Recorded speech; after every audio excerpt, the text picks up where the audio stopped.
ហើយឡើងជ័យស្លាទូនមានមិនមានក្តីណាពីងបែបវាចាទើបគេស្រឡាញ់កុំជូចិនស្មោកុំណាញ់មិនមានអស់អញនឹងយិនសនដានកើតយូងរបងផងបានកើតសុំសេមសានពីព្រួងកូនស្រីទូលនឹងនិយាយស្រដីកាគេជាស្រីកុំស្ដីលេងលងថាលេងដូចក្មេងញែងញងឃើញប្រុងកុំឡងសរសៀចូលចិនសើចព្រៀងកនច្រៀងមិនគិនប្រព្រើបានចិនវិហ៊ានដោយសារហៅស្រីអប្រិយឥតកាឥតមានចាំងយ៉ាមានយាមក្នុងខ្លួនសារើពុំធ្វើនឹងនួនស្រដីមិនមួនមិនមានអៀនអន់ឃើញគេបៀនបាយកយគុណសោយស៊ូចំអនចំអងឲ្យប្រុងហៅស្រីអប្រិយទល់យួងមិនខ្លាចខ្លួនខំមានយានក្រិនក្រមធ្វើការអង្គុយច្រឡំនឹងសំពុំសំថាឯងជាស្រីមិនកោនមិនខ្លាចចិនប្តីឲ្យប្រុងដតីមាក់ងាយប្តីណាហៅស្រីឥតលៀងខេងណាឥតមានចាំងយ៉ាមានយានពុំសំធ្វើការផងណាប្រើខំទូត្បាញចាំងដុំ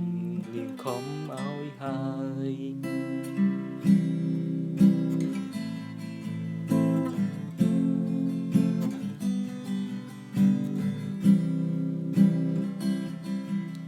ក្រមួយមិនចេញរីកិន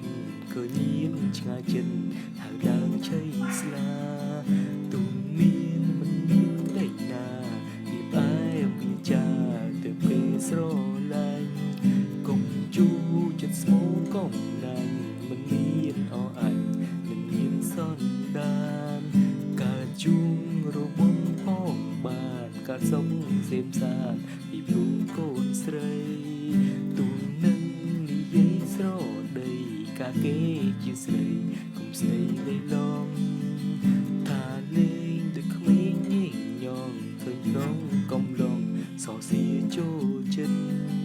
សោយព្រៀងកនច្រៀងមិនគិតប្រព្រើបានចិនវិហ៊ានដោយសារហៅស្រី